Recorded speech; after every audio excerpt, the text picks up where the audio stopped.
이 아침에도 하나님께서 우리에게 주시는 생명의 말씀은 사도행전 2장 1절에서부터 4절까지입니다. 사도행전 2장 1절에서 4절입니다. 제가 읽도록 하겠습니다. 오순절 날이 이미 이름에 저희가 다 같이 한 곳에 모였더니 호련히 하늘로부터 급하고 강한 바람 같은 소리가 있어 저희 앉은 온 집에 가득하며 불의 혀같이 갈라지는 것이 저희에게 보여 각 사람의 임하여 있더니 저희가 다 성령의 충만함을 받고 성령이 말하게 하심을 따라 다른 방언으로 말하기를 시작하니라. 아멘. 자, 기도합니다. 사랑의 하나님 감사합니다. 이제 주님의 은혜와 사랑 가운데 8월 첫날을 주시고 이제 주님의 사랑을 쫓아 이 8월 달도 주께 영광 돌리기를 원합니다. 우리 삶이 성령의 충만한 역사로 말미암아 변화되어 하늘 영광 나타나기를 원합니다. 그 복음의 말씀의 능력이 성령 충만함을 통해서 이 땅에 증거되는 역사가 있기를 원합니다. 성령님이여 이 시간도 붙잡아 주옵소서. 함께하여 주옵소서. 특히 이 시간 주님의 크신 사랑과 은혜로서 연약하고 부족한 종을 붙잡아 주셔서 말씀의 능력으로 참으로 복음의 증가는 담대함을 허락하여 주옵소서. 이 시간도 성령의 충만한 역사가 연약하고 부족한 종을 붙잡아 주셔서 승리케 하실 걸로 믿사옵고 우리 구주 예수 그리스도의 이름으로 감사하며 기도드립니다. 아멘. 자, 어제에 이어서 오늘 또 계속 말씀을 전하도록 하겠습니다. 이제 또 달력 한 장이 넘어갔습니다. 제가 이제 교회를 이전하고 여기에서 새벽 기도를 시작한 지도 100일이 넘어간 것 같아요. 그리고 이제 잠 7시간 무릎으로서 기도하며 왔던 것도 이제 한 달이 되었고 제가 한 달 동안 또 100일 동안 이렇게 새벽에 설교를 했지만 사실 제 기억에 남는 건 없는 것 같습니다. 무슨 말을 어떻게 하셨고 무슨 말씀을 어떻게 주셨고 어떻게 내가 설교했는지 잘 기억이 나지 않습니다. 오늘 이 시간도 제가 이 앞에 섰지만 말씀 사도행전 2장 1절을 가지고 또 앞에 섰지만 과연 어떤 말로 어떻게 시작을 해야 될지 잘 모르겠어요. 어쨌든 성령님께서 주시는 감동으로 말씀으로 시작을 하려고 합니다. 참 2장 1절에서 4절까지 말씀이 저에게 임했을 때 이거 한 3, 4일이면 하겠구나 하는 마음이 있었습니다. 그런데 성령께서는 저에게 7월 말까지 하라고 하셨어요. 근데 7월 말이 어제 지났는데 아직도 끝나질 못했습니다. 아직 끝나질 못했고 아마 이 사도행전 2장 1절부터 4절까지 이 말씀을 가지고 아마 한동안은 더 계속 진행해야 되지 않나 하는 그런 성령의 감동이 옵니다. 왜 이렇게 이 사도행전 2장 1절에서 4절을 가지고 이렇게 오랜 시간 이렇게 많이 새벽 설교를 해야 되는가? 이것은 다른 게 아니라고 봐요. 이 사건은 성령님께서 강림하신 사건입니다. 성령님께서 우리에게 우리 안에 임재하시려고 내려오신 사건입니다. 우리 주님은 육신의 몸을 입고 이 땅에 오셨다가 그냥 또 부활하셔서 올려가셨지만 우리 성령님은 오셔가지고 우리와 영원토록 함께 하신다고 하셨습니다. 이 놀라운 사건이 성령 강림 사건이기 때문에 아마 이 말씀 가운데 굉장한 지피가 있지 않나 하는 생각을 해봅니다. 사실 우리 주님에 대한 기록은 많이 있지만 성령 강림에 대한 성령님에 대한 기록은 그렇게 많지 않습니다. 여기 나오는 사도행전 2장 1절과 4절 속에서 참 그 깊은 곳에서 우리가 성령 하나님의 깊고 오묘함을 깨우쳐 주시기 위한 성령님의 인도함이 아닌가 하는 생각을 합니다. 어제도 이 혀에 대해서 설교를 했습니다. 이 혀가 과연 무언가, 어떤 것인가? 사실 우리가 살아가면서 이 혀를 통해서 수많은 말을 하고 이 혀를 통해서 많은 불의도 저지르고 남을 실망시키고 남을 실족시키고 남을 욕하고 남을 비방하고 거짓되이 행하고 그렇게 행하면서 참 많은 죄를 범하며 살아갔던 것이 우리 인간의 인생사가 아닌가 하는 생각을 해봅니다. 뭐 저라고 예는 없는 거죠.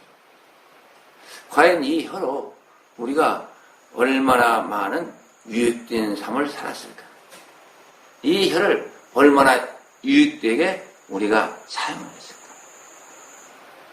하는 걸 우리가 돌이켜보면 이 두 가지의 사실 속에서 아마 전자가 훨씬 더 많았다 하는 생각을 해봅니다.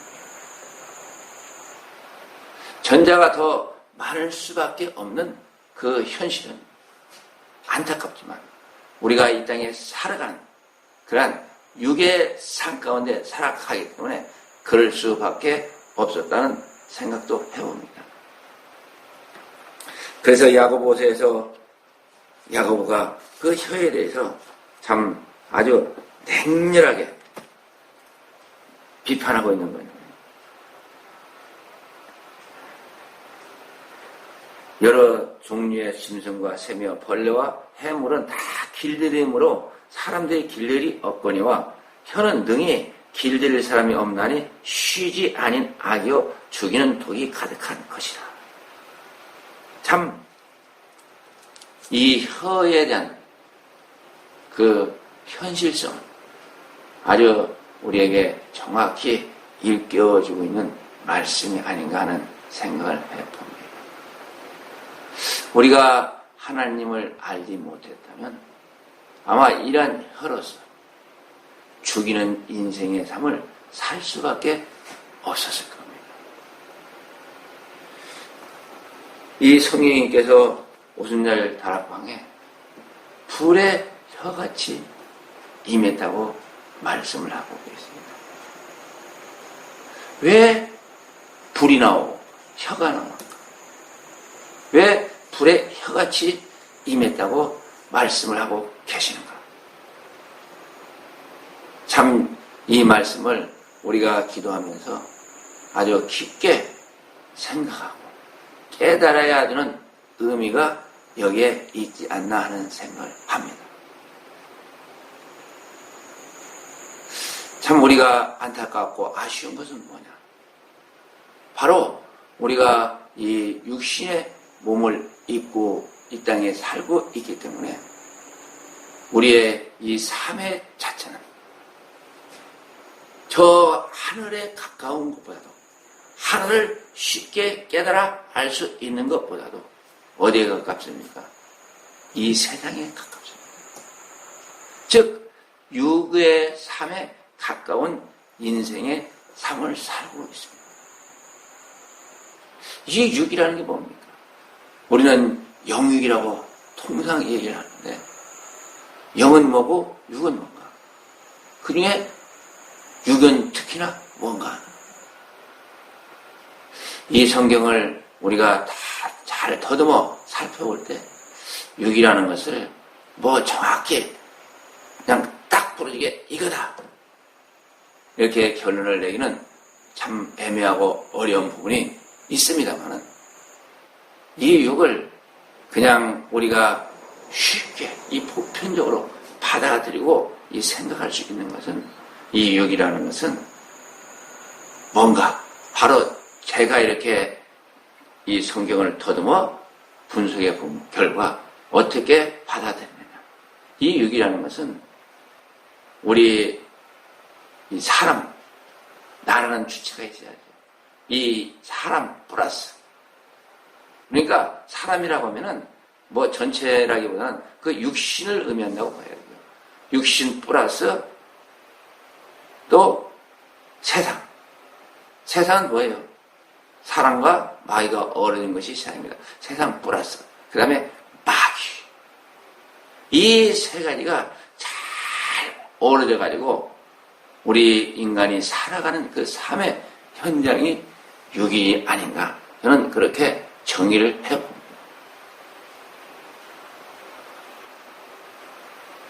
우리 인간의 삶, 우리 인생은 육으로 시작해서 육으로 끝난다 해도 과언이 아니죠.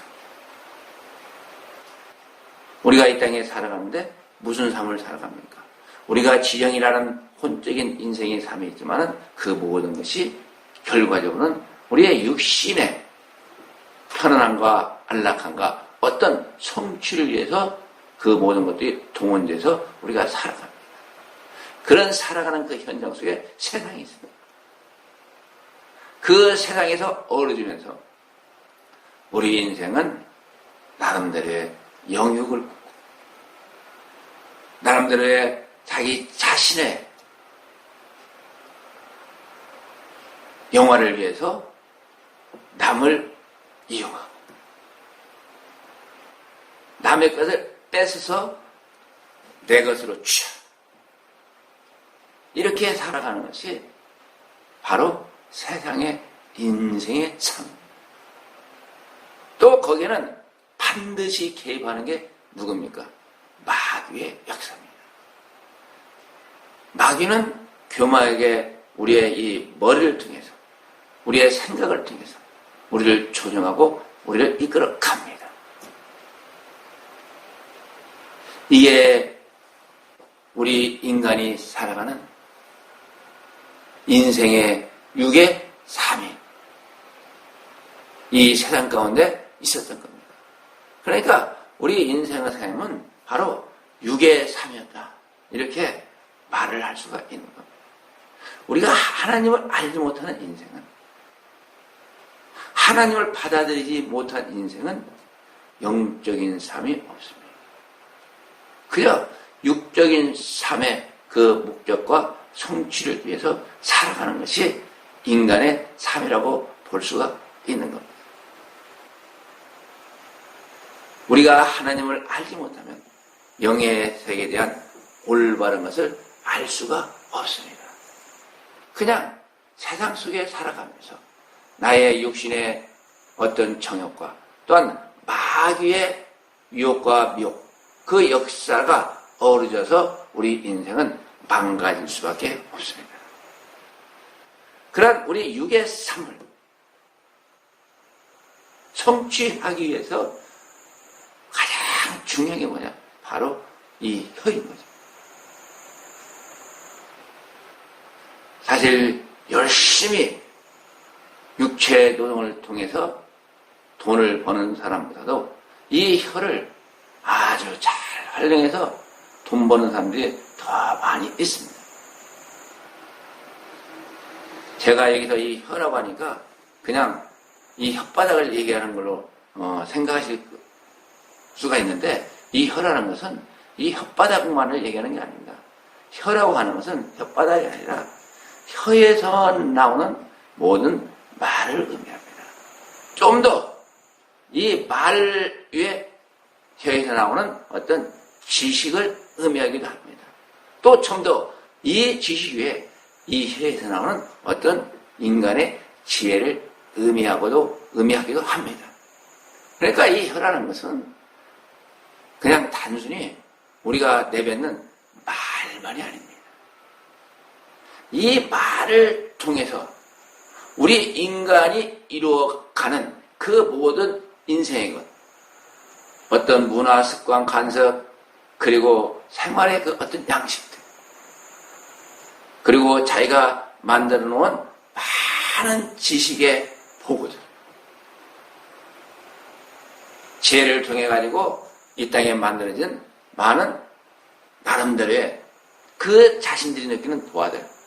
이것은 물론 영적인 것에는 아무 쓸데없는 거지만 세상의 가치로서는 평등한 거죠. 쉽게 얘기해가지고 이런 것들을 우리가 뭘로 말할 수 있습니까? 저는 그런 데 관심도 없지만은 무슨 미술품 같은 거, 그림 그린 거, 매덕 몇십억 한다고 그러죠. 저는 도대체 이해가 안 가고 납득이 안 가요. 골동품 해가지고, 그것도 마찬가지죠. 엄청나게 비싸잖아요. 옛날에 글씨 하나 써놓은 거 가지고, 그것도 몇억씩 한다고 그러고. 이 골동품 시장이나, 또 무슨 뭐예요? 그림 그린 것들. 그런 갤러리 그런 데 가서 보면 참 우리가 상상도 못할 터무니없는 가격의 그런 제품들이 무수히 많이 있습니다.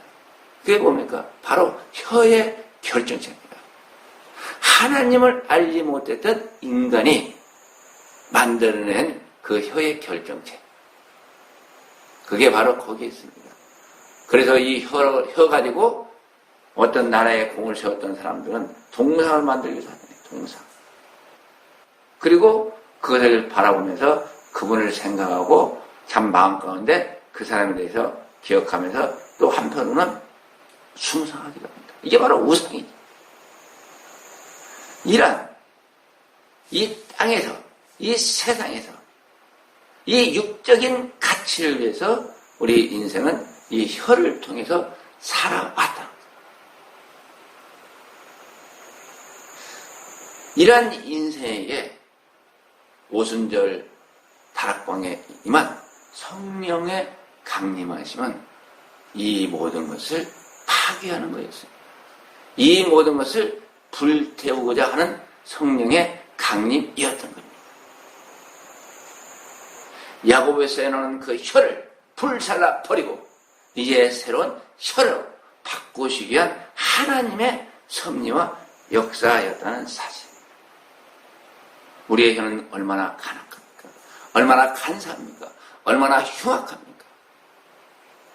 하나님을 알지 못하는 이 혀는 참으로 무서운 겁니다. 지금 정치인들이 그들이 국민을 위해서 정치한다고 하지만 천만에요. 그들은 그 혀로서 이 국민들을 농락하고 있습니다. 이용하고 있어요. 그들을 통해서 자기의 영역을 취하고 있는 자들이 바로 정치인들입니다. 얼마나 현란하게 말들 잘합니까? 그들이 가지고 있는 그 혀. 그렇지만 우리 하나님의 백성은 이러한 길을 벗어나야 된다는 것이 성령 강림의 목적입니다. 성령님께서 불의 혀같이 임한 그 현장입니다. 그 오순절 다락방에 어떤 사람이 모였습니다. 승천하신 주님을 떠나 보내고 이제 주님을 위해서 살겠다고 하는 하나님의 백성들이 모였던 곳입니다. 주님의 제자들이 모였던 곳입니다. 이 자리에 우리 주님이 약속하신 성령님께서 강림하시는데 불의 혀의 모양으로 강림을 하셨습니다. 저는 이 사건을 보면서 이 불의 혀의 이 모양이 우리에게 뭘 주는가 하는 것을 저는 두 가지 의미로 이렇게 깨닫게 됩니다. 첫 번째 불의 혀의 의미는 바로 뭐냐? 우리 주님께서 사도행전 2장 1절에서 7절에 떠나시면서 유언을 남깁니다. 그게 뭐예요? 가라사대 때와 기한은 아버지께서 자기의 권한에 주셨으니 너희가 알 바요? 아니요. 오직 성령이 너희에게 임하시면 너희가 권능을 받고 예루살렘과 온 유대와 사마리아와 땅끝까지 이르러 내 증인이 되려 하시니 너희가 권능을 받으라는 거예요. 불의 혀가 임했다. 불을 받았다. 이것은 권능을 받는 겁니다. 권능을 주신 겁니다. 이 권능이 뭡니까? 이 권능은 다른 것이 아닙니다. 유유주에 그렇게 말씀하시잖아요. 권능을 받았으면 예루살렘과 온 유대와 사마리아 땅끝까지 이르러 내 증인이 되라. 이게 불의 혀로 임한 성령의 임재함입니다. 성령으로부터 권능을 받아가지고 우리가 복음을 전하는 우리 혀가 이제는 세상을 향해서 우리 육신의 정욕과 안목의 정욕과 이생의 자랑을 행했던 나의 혀가 이제는 어디로 향합니까? 복음의 길로 향합니다. 복음 전하는 대로 사용하라는 겁니다. 그렇기 때문에 불이 임해서 그 혀를 불태우고 소멸시키고 새롭게 변화시켜야 되는 그러한 뜻이 거기에 있었던 겁니다. 우리 이 흉악하고 간악하고 이 사악한 혀를 성령의 불이 임하셔서 이 모든 것을 불태우고 새롭게 변화시키는 역사의 현장이 오순절 성령 강림의 현장이었던 겁니다. 이렇게 성령의 임하심을 통해서 이 제자들이 성령의 권능을 받습니다. 어디에? 혀에 받는 겁니다. 혀로서 나타나는 겁니다. 우리가 전도할 때도 뭐예요? 지혜, 권하는 말, 구제와 지혜의 말씀으로서 우리가 전도의 길을 나서는 겁니다. 그래서 이 불의 혀의 하나는 바로 뭐냐? 권능을 받는 겁니다. 즉 복음을 전할 수 있는 혀로서 변화되는 이 사건의 현장이 바로 성령 강림의 사건이요. 오늘날 우리가 성령을 받았다. 이것은 바로 뭡니까? 성령의 권능을 받고 우리가 복음을 전할 수 있는 능력을 받게 된 사건입니다. 그리고 이 또 하나 뭘 볼 수가 있느냐? 이 불의 혀라는 것. 이 불의 혀라는 것은 우리가 이 뒷줄에 보게 되면 불의 혀같이 갈라지는 것이 저에게 보여 각 사람 위에 임하여 있더니 저희가 다 성령의 충만함을 받고 성령이 말하게 하심을 따라 다른 방언으로 말하기를 시작합니다. 이 불의 혀는 참 놀랍게도 또 하나가 뭐냐? 바로 방언의 역사입니다. 방언을 받는 역사입니다. 이 방언을 받는 역사가 앞에 성경 말씀 그대로 설명이 나오잖아요.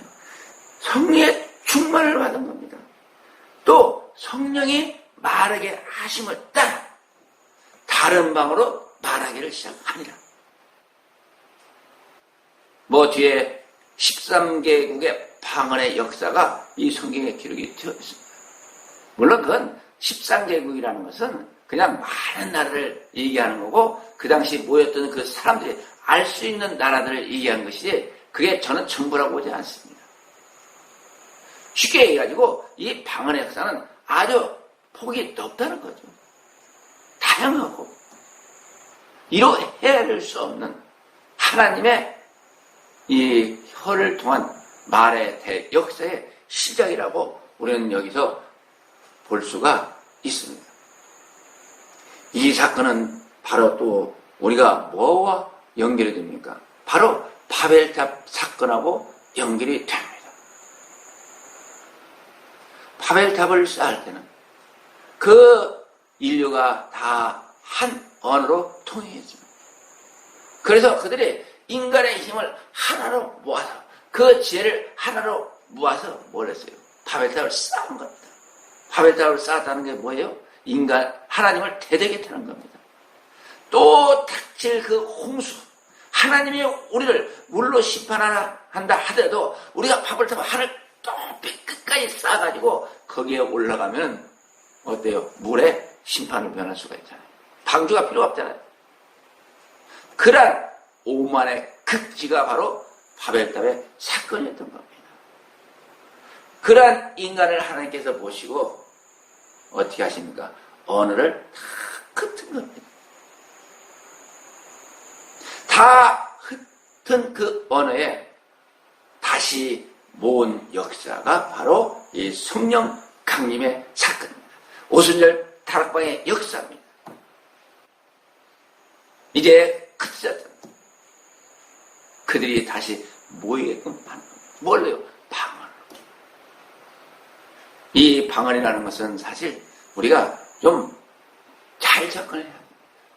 그리고 또 깊이 있게 접근을 해야 됩니다. 또 올바른 이해로서 접근을 해야 되는 게 이 방언입니다. 이 성령 강림의 중요한 사건은 저는 이 두 가지를 봅니다. 불의 혀같이 갈라져서 각 사람에게 임하여야 돼요. 각 사람에게 임한 이 성령의 임하심이 바로 뭐냐? 성령의 권능을 받아 복음을 전하는 것입니다. 이제 새로운 방언의 시대가 열린 겁니다. 참 우리는 그냥 이 방언을 쉽게 생각하고 잘 모르니까 넘어가려고 하지만은 절대 그럴 수 없는 것이 이 방언입니다. 이 방언에는 아주 놀라운 하나님의 비밀들이 감추어져 있습니다. 놀라운 하늘나라의 영적 사건이 이 방언 가운데 감추어져 있는 겁니다. 사람들이 이 방언을 잘 받아들이려고 하지 않습니다. 이상하거든, 알 수 없거든. 우리 머리의 생각 속에서는 도저히 감당이 안 됩니다. 그런데 그래서 이 방언을 커버하게 되는데 이게 참 영적 무지입니다. 영적인 그 하나님의 비밀을 알지 못하기 때문에 이 방언을 거부하는 거예요. 이제 이 오순절 이 다락방의 이 사건을 통해서 우리에게 임하신 이 성령님의 이 사건을 통해서 우리가 성령의 권능을 받고 복음 전하는 것은 이제 우리 주님이신 그 말씀을 통해서 우리 삶의 현장 속에서 지금 많은 교회가 그런 일을 하고 있습니다. 그래서 이것은 뭐 제가 아무리 떠들어봐도 다 많은 사람들이 다 알고 있어요. 그렇지만 이 방언에 대한 것은 아직 알지 못하는 사람들이 많이 있습니다.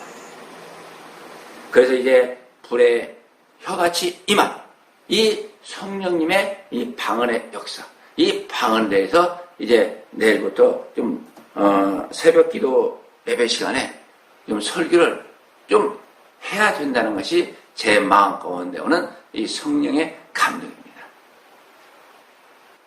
이제 오늘 또 이 말씀을 통해서 이 말씀이 우리에게 임하신 이 성령의 권능과 이 방언의 그 역사가 여러분 삶 가운데 함께 하셔서 참으로 이 시대에 하나님께 인정받고 하나님 안에서 성공하는 여러분들이 되시기를 주님의 이름으로 축원을 드립니다. 기도합니다.